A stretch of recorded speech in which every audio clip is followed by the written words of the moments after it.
እንግዲህ ካለፈው ሳምንት ጀምሮ እየተነገረ ያለው ስለ መንፈስ ቅዱስ መውረድ ነው። ቤተክርስቲያን የተመሰረተችበት ባለፈው ሳምንት በዓለ ጰራቅሊጦስ የቤተክርስቲያን የምስረታ ቀን ተብሎ ይጠራል። በዓለ ጰራቅሊጦስ እስከሚቀጥለው ሳምንት ድረስ ስለ መንፈስ ቅዱስ የሚነገርበት ስለሆነ ከዛ ጋራ ምስባኩም ወንጌሉም የተያያዘ ኃይለ ቃል ነው። ለመነሻ እንዲሆን ዮሐንስ ወንጌል ምዕራፍ 14 ቁጥር 1 ላይ ያለውን ኃይለ ቃል እናነሳለን። ልባችሁ አይደንግጥ ይደንግዝክሙ ልብክሙ፣ ልባችሁ አይታወክ ልባችሁ አይደንግጥ ተረጋጉ የሚል ኃይለ ቃል ነው። ይህ የጌታችን የአምላካችን የመድኃኒታችን የኢየሱስ ክርስቶስ ቃል ነው። ጌታችን አምላካችን መድኃኒታችን ኢየሱስ ክርስቶስ ከመከራው ከመስቀሉ አስቀድሞ ለሐዋርያት የሚያጽናና ቃል ነግሯቸዋል። የሚሄድ መሆኑን በዚህ ዓለም የመጣበት የማዳን ስራውን ፈጽሞ የሚሄድ ስለሆነ የሚደርስባቸው በእርሱ ላይ የሚደርሰው መከራ መስቀሉ እንዳያሰቅቃቸው ከትንሣኤውም በኋላ ደግሞ የብቸኝነት ስሜት እንዳይሰማቸው ሲያጽናና ሲያረጋጋ የተናገረው ኃይለ ቃል ነው። ልባችሁ አይደንግጥ ልባችሁ አይታወክ የሚል ሰፊ ቃሉ ቅድም በቅዳሴው መሃል የተነበበው ወንጌል ዮሐንስ ወንጌል ምዕራፍ 14 ላይ ነው ያለው። ከዛ አስቀድሞ ዲያቆናቱ በዜማ የሰበኩልን መዝሙር የተወሰነውን እንመልከትና ወደ ወንጌሉ እንሄዳለን። መዝሙር 51 ወይም 51 ቁጥር 10 ላይ ያለው ኃይለ ቃል ልበ ንጹሐ ፍጥር ሊተ እግዚኦ ይላል። ልበ ንጹሐ ፍጥር ሊተ እግዚኦ፣ አቤቱ ንጹሕ ልብን ፍጠርልኝ።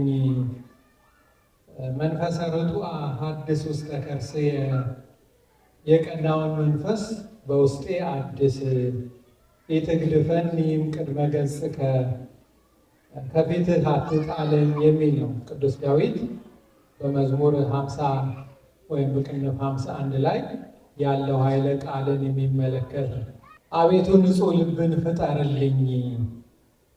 ቅዱስ ዳዊት የንስሐ መዝሙር አድርጎ ይጸልይ የነበረው በኃጢአት በወደቀ ጊዜ በበደል እግዚአብሔርን ባሳዘነ ጊዜ የእግዚአብሔር ነቢይ የእግዚአብሔር አገልጋይ ነቢዩ ናታን መጥቶ ወቅሶታል።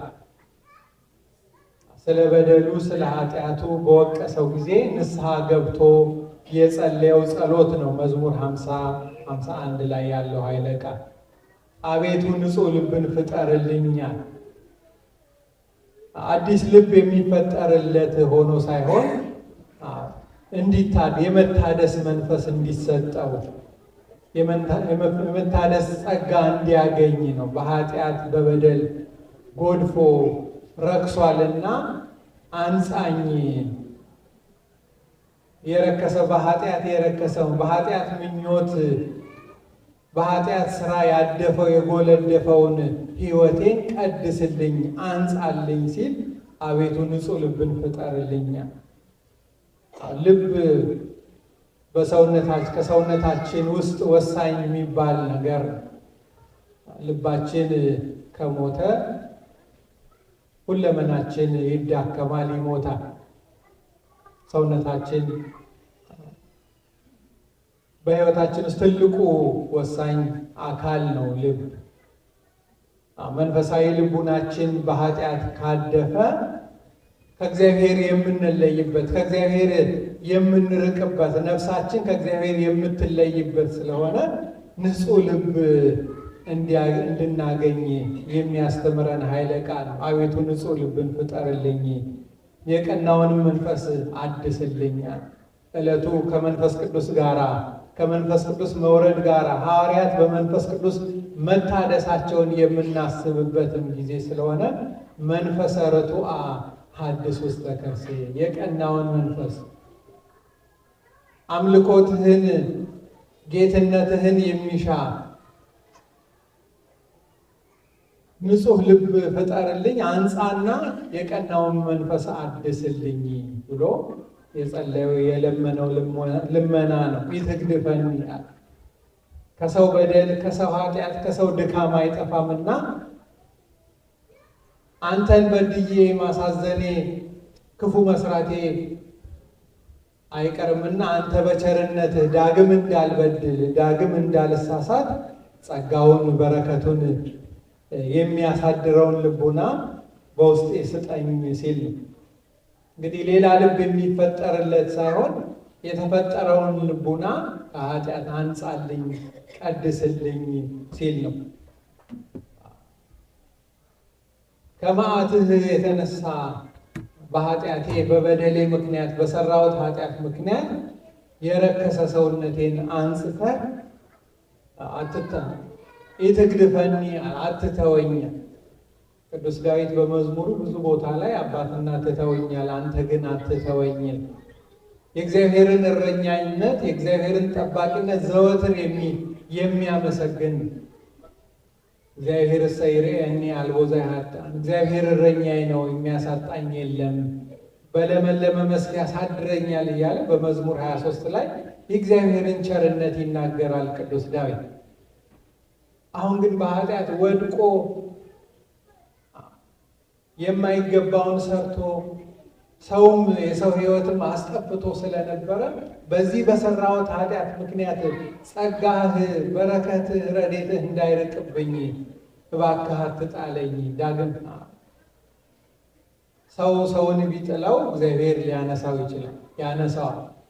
እግዚአብሔር ከጣለን ከእግዚአብሔር ፊት ሊያነሳን የሚችል ማንም የለምና ቅዱስ ዳዊት ከፊትህ አትጣለኝ፣ ኢትግድፈኒ አትተወኝ፣ ምንም ስራ የለኝም በአንተ ፊት የሚያጸድቅ በአንተ ፊት ሞገስ የሚያስገኝ አንዳች ስራ የለኝምና አንተ በቸርነትህ ሞገስ ሆነኝ፣ ከወደቅኩበት አንሳኝ፣ ተቀይመህ ኃጢአቴን ቆጥረህ አትተወኝ ብሎ ኢትግድፈኒ እምቅድመ ገጽከ ከፊትህ አትጣለኝ አትተወኝ ብሎ ቅዱስ ዳዊት እዚህ ላይ ይዘምራል። እንግዲህ ዘወትር ቤተክርስቲያናችንም ከንስሐ መዝሙሮች አንዱ ነው ይሄ መዝሙር 50። ዘወትር ንስሐ በምንገባበት ጊዜ እንድናስብ የእግዚአብሔርን ቸርነት ርቱዕ የሆነው መንፈስ ከኛ ጋር እንዲሆን የቀናው መንፈስ ከኛ ጋር እንዲሆን ዘወትር ልንለምን ይገባናል። እግዚአብሔር መንፈስ ቅዱስ የሚያጽናና የሚባርክ የሚቀድስ ለሁላችንም ኃይል የሚሰጥ ይሄ ኃይል ከኛ ጋር እንዲሆን ዘወትር ልንማጸነው ይገባናል። ዘወትር እግዚአብሔርን ልንለምነው ይገባናል። እንግዲህ ዛሬ የሥላሴም በዓላቸው ዕለታቸው የሚዘከርበት ነው። መንፈስ ቅዱስ ከሦስቱ አካል አንዱ አካል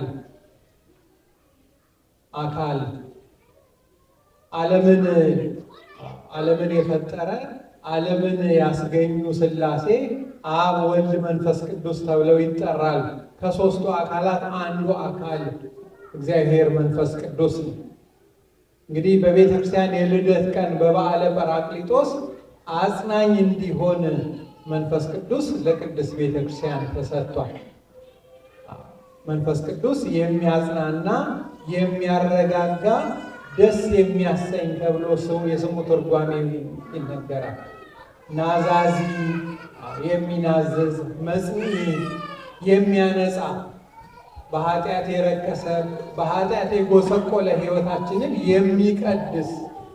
የሚቀድስ መስተፍስሂም ነው። ደስ የሚያሰኝ ልቡናን የሚያረካ ሐዋርያትን፣ ሰማዕታትን፣ ቅዱሳንን ስንመለከት ስለ ክርስቶስ ሲመሰክሩ መከራውን፣ ስቃዩን፣ ሰማዕትነቱን ሲቀበሉ አንገታቸው በሰይፍ ሲከለል የቁልቁሊት ሲሰቀሉ ደስ እያላቸው ነበረ። በሐዋርያት ሥራም እንደተገለጸው በኢየሱስ ክርስቶስ ስም አትስበኩ፣ አታስተምሩ ተብለው ተገርፈው ሲያሰናብቷቸው ደስ እያላቸው ስለ እግዚአብሔር ስም መከራ ለመቀበል ደስ እየተሰኙ እንደነበረ እናያለን። ዛሬም ቅድስት ቤተክርስቲያን አዝናለች። ተዋሕዶ ቤተክርስቲያናችን በሀገራችን ባሉ ሰማዕታት ምንም ባላጠፉ ምንም ባልበደሉ ሕፃናት ላይ ሃይማኖታቸውን ሲከታተሉ እግዚአብሔርን ሲያመሰግኑ በቅድስት ቤተክርስቲያን ተሰብስበው ሳሉ መከራ የተቀበሉ ሰማዕታትን እየዘከርን ያለንበት ነው። ቤተክርስቲያን በጸሎት በምህላ በሐዘን ላይ ያለችበት ጊዜ ነው። በዚህ በሐዘን ጊዜ የሚያጽናናት ቤተክርስቲያንን የሚያጽናናት አይዞሽ የሚላት እናት አባት አልባ ሆነው ያሉትን የሰማዕታትን ልጆች ሁሉ የሚያጽናናው መንፈስ ቅዱስ ነው። አጽናኝ፣ አስደሳች፣ የሚናዝዝ ሰማዕትነትን፣ ስለ እግዚአብሔር መሞትን፣ ስለ ክርስቶስ መሞትን፣ ስለ ሃይማኖት ምስክር መሆንን በጸጋ ተቀብለው በደስታ እንዲሞቱ ያደረገ መንፈስ ቅዱስ ነው። ጥብዓትን ፈሪዎች የነበሩ ሐዋርያት ድፍረት እንዲያገኙ አላዋቂ የነበሩትን ዕውቀት የሰጠ መንፈስ ቅዱስ ነው። ዕውቀትን የሚገልጽ በጨለማ ላሉት ብርሃን የሚሆን የዕውቀት ብርሃንን የሚሰጥ የሚቀድስ ነው። አንዱ የቅድስት ቤተክርስቲያን ሥራ ምእመናንን መቀደስ ነው።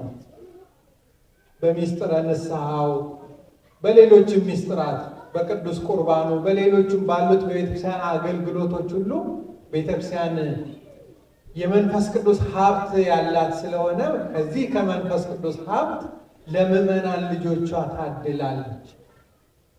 ይህንን የመንፈስ ቅዱስ ሀብት እየሰጠች የምታጽናና፣ የምትቀድስ፣ የምታነጻ ናት ቅድስት ቤተክርስቲያን። ለምን?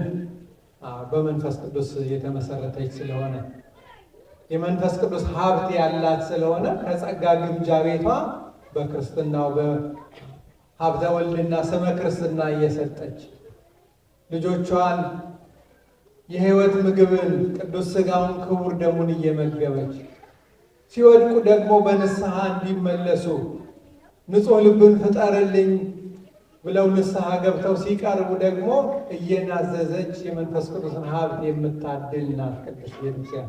ይህ የሆነው በምንድን ነው? በመንፈስ ቅዱስ ሀብት ነው ማለት ነው። መንፈስ ቅዱስ ነው ይህንን ጸጋ የሰጣት። እንግዲህ በቅዱሳት መጻሕፍት ስለ መንፈስ ቅዱስ ብዙ ተነግሯል።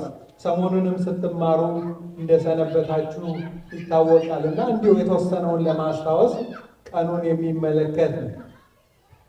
ቅዱስ ጳውሎስ በአንደኛ ቆሮንቶስ ምዕራፍ 2 ቁጥር 10 ላይ ስለ መንፈስ ቅዱስ ይናገራል። ጌታችን አምላካችን መድኃኒታችን ኢየሱስ በተነገረው ቅድም በተነበበው ወንጌልም ላይ ዮሐንስ ወንጌል ምዕራፍ 14 ቁጥር 26 ላይ መንፈስ ቅዱስ ሁሉን ይመረምራል፣ ሁሉን ያውቃል ብሎ የመንፈስ ቅዱስን አዋቂነት ገላጭነት ተናግሯል። ስለዚህ መንፈስ ቅዱስ የማያውቀው ነገር የለም። መንፈስ ይላል ቅዱስ ጳውሎስ በአንደኛ ቆሮንቶስ ምዕራፍ 2 ቁጥር 10 ላይ መንፈስ የእግዚአብሔርን ጥልቅ ነገር ስንኳ ሳይቀር ሁሉን ይመረምራል፣ ለእኛ እግዚአብሔር በመንፈሱ በኩል ገለጠ ብሎ መንፈስ ቅዱስ ገላጭ መሆኑን አዋቂ መሆኑን ይነግረናል ማለት ነው። እንግዲህ ቅዱስ ባስልዮስ ስለ መንፈስ ቅዱስ ሲናገር እኔ ይላል እኔ እግዚአብሔር በምልበት ጊዜ እግዚአብሔር የአንድነት ስሙ ነው፣ አብ ወልድ መንፈስ ቅዱስ ደግሞ የሶስትነት ስሙ ነው ብሎ ቅዱስ ባስልዮስ እኔ እግዚአብሔር በምልበት ጊዜ አብ ወልድ መንፈስ ቅዱስ ማለቴ ነው ብሎ እግዚአብሔር የአንድነታቸው መጠሪያ፣ አብ ወልድ መንፈስ ቅዱስ ደግሞ የሶስትነታቸው መጠሪያ መሆኑን ይናገራል። በኦሪት ዘፍጥረት ምዕራፍ 1 ቁጥር 26 ላይ ሥላሴ ሰውን መፍጠራቸውን እናያለን። እግዚአብሔርም አለ ሰውን በመልካችን እንደ ምሳሌያችን እንፍጠር። ዘፍጥረት 1 ቁጥር 26 ላይ እንግዲህ መንፈስ ቅዱስ ከሦስቱ አካል አንዱ አካል ፈጣሪ መሆኑን የምናይበት ነው። በቅዱሳት መጻሕፍትም ቅዱስ ቅዱስ ቅዱስ ብለን 3 ጊዜ እንጠራለን። አንዱን ቃል ቅዱስ የሚለውን ልዩ፣ ክቡር፣ ጽሩይ ስንል ነው ልዩ የሆነ የከበረ የእግዚአብሔርን ስም እንጠራለን። ቅዱስ እግዚአብሔር፣ ቅዱስ ኃያል፣ ቅዱስ ሕያው ዘኢይመውት እንላለን። 3 ጊዜ ቅዱስ ማለታችን የአብ የወልድ የመንፈስ ቅዱስን የሥላሴን አንድነታቸውን ሦስትነታቸውን የሚመለከት ነው። እንግዲህ የሥላሴን አንድነትና ሦስትነት ስንመሰክር ሦስቱ አካል 3 ግብር እንዳላቸው 3 ስም እንዳላቸው እናያለን። ወደ ሰፊው ምስጢረ ሥላሴ ትምህርት አልሄድም፣ ግን አብ ወልድ መንፈስ ቅዱስ የሦስትነት ስማቸው ነው። የአብ ግብሩ አብ ወላዲ፣ ወልድ ተወላዲ፣ መንፈስ ቅዱስ ሰራጺ እንላለን። አብ ወልድን አስገኘው ስንል መቅደም መቀዳደም መከተል መከታተል የለባቸውም። አብም ከወልድ አብ አባት፣ ወልድ ልጅ፣ መንፈስ ቅዱስ በነገረ ማርያም እንደምናየው በቅዳሴ ማርያም እንደተገለጸልን አብ አባት በመሆኑ አብን ልጅን አይበልጠውም፣ ልጅም ልጅ በመሆኑ ከአባቱ አያንስም እያለ በአብ በወልድ በመንፈስ ቅዱስ መካከል እኩልነት ያለ መሆኑን የማይበላለጡ መሆናቸውን እናያለን። እንግዲህ የአብ ግብሩ ወለአብ ወላዲ፣ ወልድ ተወላዲ፣ መንፈስ ቅዱስ ሰራጺ እንላለን። መንፈስ ቅዱስ ከአብ ሰረጸ ስንል አብን አህሉ አብን መስሎ መገኘቱን የምንገልጽበት ነው። ወልድንም እንደዚሁ በአብ በወልድ በመንፈስ ቅዱስ መካከል ያለውን አንድነት ሦስትነት የምንናገርበት ነው። እንግዲህ በመንፈስ ቅዱስ ድህነትን አግኝተናል። የምንጠመቀውም በሥላሴ ስም በአብ በወልድ በመንፈስ ቅዱስ ስም ነው ማለት ነው። እንግዲህ ዕለቱ ወቅቱ የሥላሴን አንድነት ሦስትነት የምንመሰክርበት በሃይማኖት ጸንተን የምንገኝበት ጊዜ ነውና ሰማዕታቱን ስናስብ በቤተክርስቲያን ላይ የደረሰውን መከራ ስናስብ የመንፈስ ቅዱስን አጽናኝነት እያሰብን ይደንግጽ ልብክሙ ልባችሁ አይታወክ ያለውን የአምላካችንን የእግዚአብሔርን ቃሉን እያሰብን ልንጽናና ይገባናል። ከመካከላችን ወገኖቻችን ሲሞቱ አይተን ተስፋ እንዳንቆርጥ ማለት ተስፋ እንዳንቆርጥ ቤተክርስቲያን ልጆቿን የምታጽናናበትን ቃል አምላካችን እግዚአብሔር ሰጥቷል። ስለዚህ ብናዝንም በወገኖቻችን መለየት ቢከፋንም ብናዝንም ለእነርሱ የሰማዕትነት ክብር ነው፣ የቅዱሳን ክብር ነው። ከቅዱሳን ህብረት ነው የተደመሩ። እኛም በሃይማኖት ጸንተን ልንቆም እንደሚገባ የምንማርበት ጊዜ ነው። ማህተባችንን በአብ በወልድ በመንፈስ ቅዱስ ስም አምነን ያገኘነውን ማህተብ እንጠብቃለን፣ በሃይማኖት እንጸናለን እንዳሉ እኛም በሃይማኖት መጽናትን የምንማርበት ጊዜ ነው ማለት። ላረፉት ለሰማዕታቱ ቤተሰቦች የምንችለውን እያደረግን እኛ ደግሞ እግዚአብሔር ቤተክርስቲያንን እንደማይተዋት እያሃድጋ ለሀገር ዘንበላ ሀገር ቤተክርስቲያንን የሚጠብቅ ቤተክርስቲያንን የሚያሻግር ሰው እግዚአብሔር እንደሚሰጥ ሰይጣን ቅዱስ ዮሐንስ አፈወርቅ እንደነገረን ዝናሩን ጨረሰ ቤተክርስቲያንን ለማጥፋት ጦሩን ወረወረ። ነገር ግን ቤተክርስቲያንን ሊያጠፋት አልቻለም። ክርስቲያኖች በመከራ ውስጥ የበለጠ እየጠነከርን እየበረታን እየተጋን እንድንሄድ የሚያደርገን ያ በመንፈስ ቅዱስ ሀብት የሚገኝ ጸጋ ነውና እግዚአብሔር አምላካችን ለሀገራችን ሰላም ለሕዝባችን ፍቅር አንድነት ያድልልን። አብርሃሙ ሥላሴ በሕይወታችን በኑሯችን ገብተው ኃጢአታችንን በደላችንን አስወግዶ የዘላለም ሕይወት የምናገኝበትን ከቅዱስ መንፈሱ ሳንርቅ በቅዱስ መንፈሱ ጥላ ውስጥ የምኖርበትን ጸጋ እግዚአብሔር ያድለን። ወስብሐት ለእግዚአብሔር።